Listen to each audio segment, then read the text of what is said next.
Hola hermanos, yo soy Lucas Martínez, este es el canal del Personalista. Hoy vamos a ver cómo Juan Manuel Burgos ve la historia de la filosofía y cómo a lo largo de tanto de la filosofía clásica como de la filosofía moderna siempre se ha tenido una consideración de la experiencia como experiencia sensible o experiencia de los sentidos. Y como a partir del personalismo, diferentes autores como Karol Wojtyła consideraron que era una experiencia distinta, una experiencia integral en la cual la inteligencia participa de la experiencia de los sentidos sin confundirse con ella. Empecemos por los presocráticos, dos muy importantes que fueron Parménides y Heráclito. Parménides decía en el poema de la naturaleza: el ser es y el no ser no es, y no hay una tercera opción. Esta afirmación va a ser muy importante porque, aunque parezca muy abstracta, es verdad que lo que es y lo que no es, y es algo importante que después tomarían los siguientes filósofos. Heráclito dice: todo es devenir, todo cambia. Nos bañamos y no nos bañamos dos veces en el mismo río, porque cuando me vuelvo a bañar al río, yo no soy el mismo, ni el río tampoco es el mismo. De manera que todo cambia. ¿Qué pasa? Después de Parménides y Heráclito, viene Platón. Platón dice: sí, hay cosas que cambian, pero afuera de lo que cambia, siempre hay algo que permanece. Hay un mundo de lo que cambia y un mundo de lo que permanece. ¿Qué es lo que cambia? ¿Qué es el topoi de lo que cambia? El mundo sensible, al cual se tiene acceso por la imaginación y la creencia. ¿Por qué creencia? Porque se trata de que yo creo que lo que percibo por los sentidos es así tal cual lo percibo, cuando en realidad todo lo que percibo por los sentidos cambia y no hay nada que permanezca en el mundo sensible, ¿sí? Del mundo sensible solo puedo tener opiniones, doxa, y discursos verosímiles que se dice como un eikos logos. Todo el mundo sensible es puro devenir, ¿sí? Y después aparece el mundo topoi inteligible, al cual accedo por el conocimiento matemático y la contemplación de las ideas metafísicas, como por ejemplo, no sé, el ser, el no ser, lo mismo, lo otro y otras más. Y principalmente la idea de bien y de belleza, que es la más importante, a partir de la cual se funda la ética. ¿Por qué? Porque yo al contemplar, al tener una idea clara de lo que es el bien y la belleza, al entenderlo bien porque el bien es uno solo, puedo vivir bien, porque se trata de un intelectualismo socrático. Yo entiendo que es el bien, lo voy a hacer, sin duda, ¿sí? De él hago ciencia y discurso, un logos verdadero. Del mundo sensible hago un discurso verosímil, y del mundo inteligible puedo hacer un discurso verdadero. Y las ideas del mundo inteligible son inmutables. Las ideas del mundo inteligible son y permanecen, ¿sí? Es interesante darse cuenta que el problema que señala Juan Manuel Burgos empieza con Platón. Como el mundo sensible al cual tengo acceso por los sentidos ya está separado de entrada de lo que de las ideas a las cuales puede acceder la inteligencia. Son dos experiencias o dos formas de conocimiento y grados de ser, ¿sí? Partiendo de esta idea de entrada, podemos darnos cuenta de que no es raro que se diga que toda la historia de la filosofía es una nota al pie a los libros de Platón. Bien, Aristóteles se considera como un realismo más moderado. ¿Por qué? Porque él supera a Platón, porque él dice: no, las eidos, las ideas que Platón consideraba están en las cosas, ¿sí? Están en las cosas. En las cosas siempre hay un aspecto que cambia y un aspecto que permanece. El aspecto que permanece es eidos. Sigue siendo eidos, pero también es morfeo, o sea, forma de la cosa. También puede ser psique, que es alma de los seres vivos, y el tiesti, que el tiesti es la esencia. La esencia, el que es, la esencia de las cosas, ¿sí? La forma permanece y la materia va cambiando, ¿sí? Porque se va desarrollando, porque tiene una potencialidad. Lo que cambia es la materia y lo que permanece en el cambio es la forma. Aristóteles no habla de experiencias sensibles. Aristóteles habla de sensaciones, de los sentidos que captan datos sensibles. O sea, los ojos captan colores, los oídos captan sonidos, el olfato capta olores, y así por una gnoseología, un orden de conocimiento. Se va generando un conocimiento como en un proceso hasta llegar al intelecto agente que capta las ideas universales. Sensaciones no son un encuentro con las cosas mismas en su forma de materia, sino que las formas se captan recién al final, cuando llegamos al intelecto. Se parte de las sensaciones de los sentidos que captan los datos sensibles, y el intelecto agente interviene en el momento de aprehensión de conceptos universales, hasta llegar al concepto más abstracto, que es el de ser, del cual puedo hacer analogía, ¿sí? Ese es el problema. A ver, los que te dicen que son realistas suelen decir: yo estoy más concentrado en la realidad que en las ideas. Sí, pero en la gnoseología aristotélica el problema es que recién, por más que Aristóteles diga que tiene noción de que la forma de la cosa y la esencia de la cosa están las cosas, de la realidad, recién tiene acceso a la forma de las cosas en el momento en el que aparece el intelecto agente. Pero una vez que estamos en el intelecto agente, estamos en el plano de la abstracción y no volvemos a la realidad, ¿sí? Salvo después por las acciones de la voluntad, bueno, pero en la gnoseología, digamos, como que el intelecto no participa de la experiencia. El intelecto solo participa de la aprehensión de los conceptos abstractos y universales, ¿sí? Bueno, sigamos.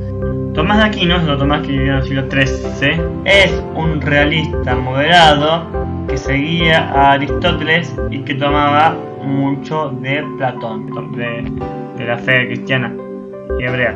Si Tomás ya sí habla de experiencia sensible, y que en la experiencia sensible se da la presencia de las cosas, ¿no? Justamente el amor se da por la presencia de las cosas, ¿sí? Cada facultad tiene su propia operación, que opera pasivamente a ser movida por su agente. Los sentidos, los 5 sentidos, son potencias con sus operaciones respectivas. La vista tiene como operación ver, ¿sí? Capta a través de la experiencia sensible los datos sensibles particulares y materiales, y particulares cada uno por sí cuenta, como dijimos antes. Por eso el intelecto agente, como en Aristóteles, capta en un segundo momento el concepto universal, en el proceso de abstracción y eliminación de los elementos particulares. Una vez que llegué al concepto de hombre, ya me olvidé de Pedro, de Juan, que están enfrente mío, porque yo llegué a captar el concepto universal de hombre. Recién después puedo hacer un proceso que Tomás llama reflexio, por el cual vuelvo a mi imaginación, el intelecto de la imaginación, y recuerdo la apariencia singular de la persona concreta y puntual como Pedro, que se me apareció en un primer momento. Pero ese proceso de reflexión no implica un contacto con el intelecto con la realidad. Recién se va a poder tener contacto del intelecto con la realidad a partir de las acciones, que ya se llaman las acciones éticas y otras cosas, ¿sí? Bueno, vamos a los modernos. Descartes usa la duda metódica. En la duda metódica, la experiencia de los sentidos está puesta en duda, ¿sí? Porque es muy engañosa. Sabemos que cuando ponemos un palo en el agua se refracta y pensamos que está quebrado, pero no está quebrado. Sabemos que es muy difícil distinguir el sueño de la vigilia.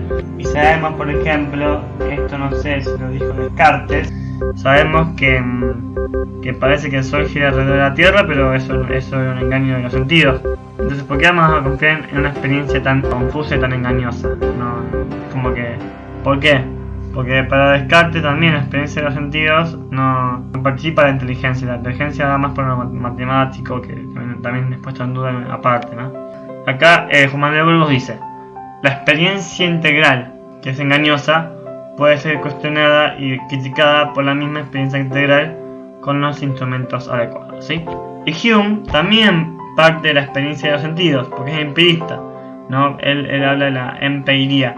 Los sentidos captan impresiones y a partir de esas impresiones se forman ideas y conexiones necesarias aparentes que son más débiles y menos importantes. Las impresiones vienen de lo más concreto y directo que capto a través de los sentidos.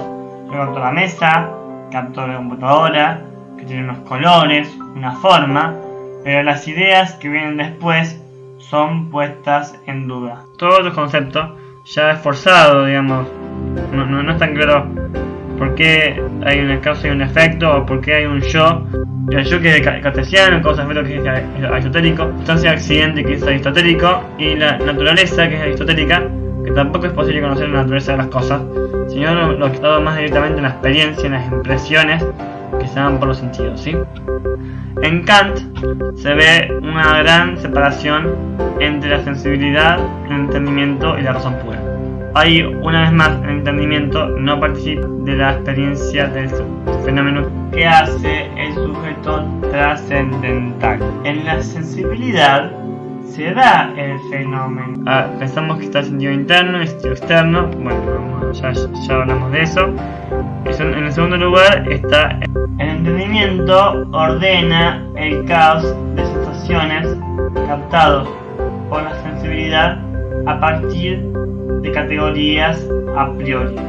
Todas las categorías aristotélicas: sustancia, accidente, causa, efecto. O sea, yo en la sensibilidad no me puedo dar cuenta de que en el fenómeno hay una cosa que es una sustancia, una cosa consistente. O sea, yo no me puedo dar cuenta que esto es una computadora hasta que no pasa el entendimiento, donde ya sé que es una sustancia, o sea, una cosa con características.